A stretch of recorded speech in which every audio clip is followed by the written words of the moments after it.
Hello, welcome to The Musician's Journey. I'm George Martin.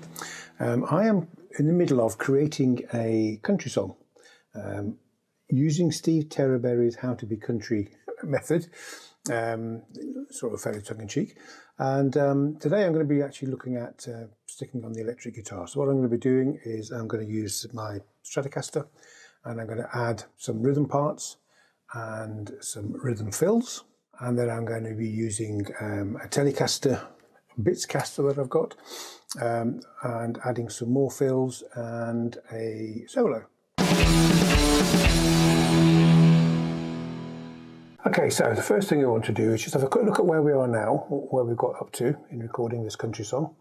If you look at the screen, we can see that I've minimised everything, so we're not actually seeing all of the takes and so on that I've done so far. So the first thing I need to do is I've got all these different acoustic guitar takes, and each take has or each track has a number of takes on it, and obviously there's a lot to work with there, and I don't want all of that playing through the DAW and playing through the song whilst I'm recording. Mainly because it's just going to sound a bit of a mush, and also overload the master bus because I haven't set any levels or anything like that on here so far. So what I've done is I've muted a whole load of them, and I'm just playing the latest take of my Breedlove acoustic, a pan to the left, 2 tracks of that, and my Breedlove acoustic pan to the right, 2 tracks of that. So that's the first thing.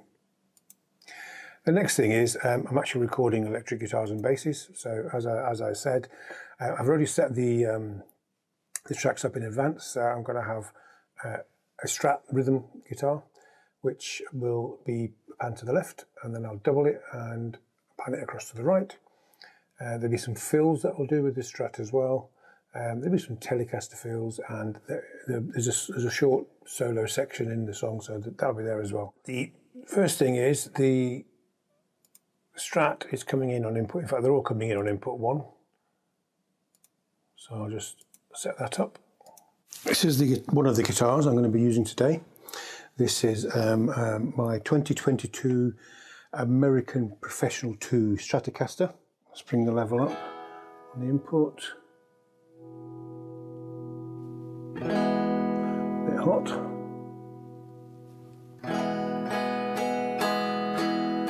That's about right there. This is just clear, plain sound, no effects, no amps, nothing, it's just straight in, direct injection into the digital interface.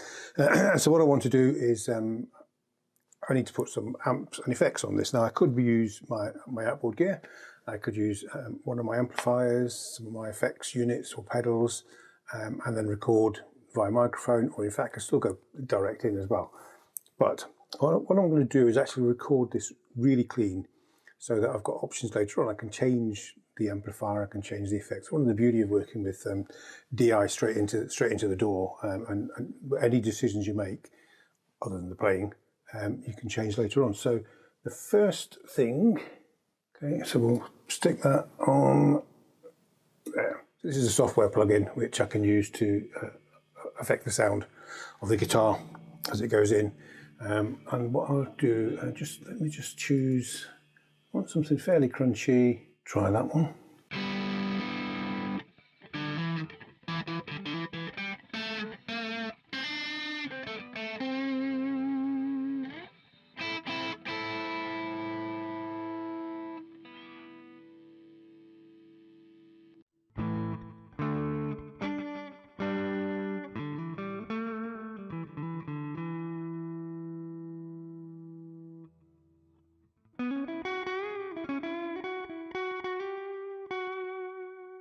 Just up the input a little bit on that.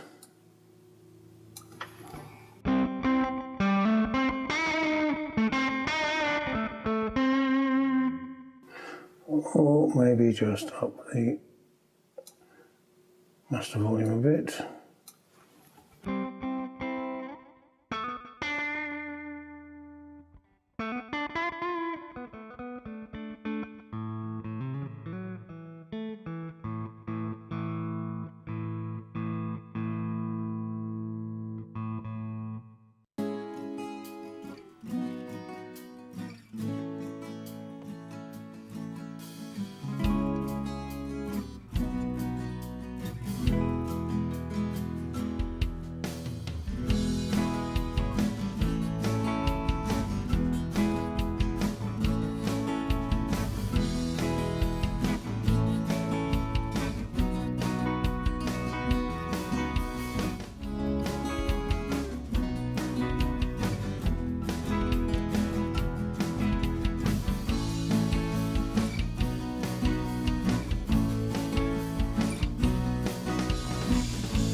Right, so this is my my Bits Telecaster.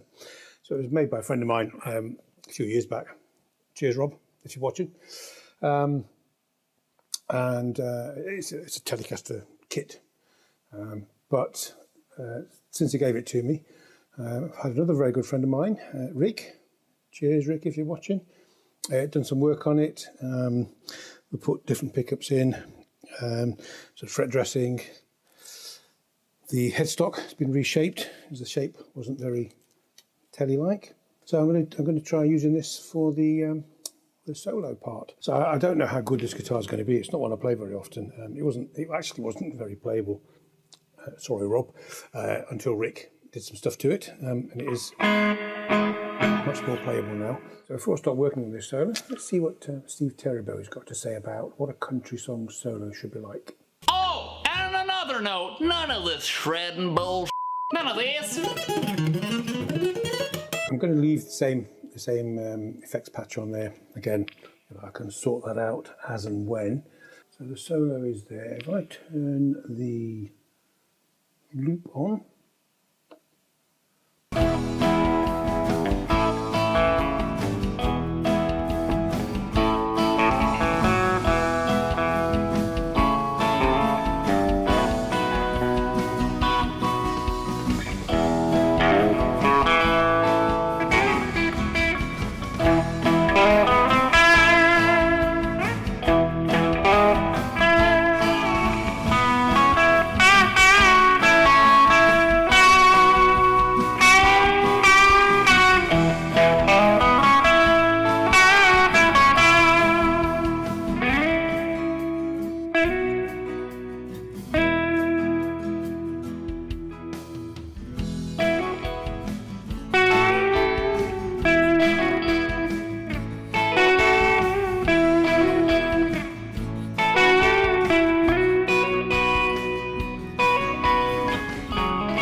right, so there we go. That's electric guitars, all sorts of electric guitars. Well, two guitars, all sorts of parts. You can see if you look here in the electric and guitars and bass, we've got each of these. If you open it out, it's got multiple takes. So if I just keep filling that out and opening it out, that one's, and then that one. Lots of arranging and comping to do, which will be a separate session. Well, that's it, done and dusted. Electric guitars recorded, rhythm parts, some fills, some solo fills, solo fills with a different guitar, some a solo. The hard work, that was the easy bit, even though it's taken quite some time. The hard work comes, enjoyable, good fun though, the hard work bit, in comping it all together and making decent sounding tracks out of everything that I've recorded. Not to say that it's not decent to begin with, of course, I made it as good as I could to start with. This is The Musician's Journey. If you've enjoyed it, please like this video, give me a thumbs up, subscribe, hit the notification bell, and I'll see you on the next one, which I'm not sure what it's going to be yet. See you soon.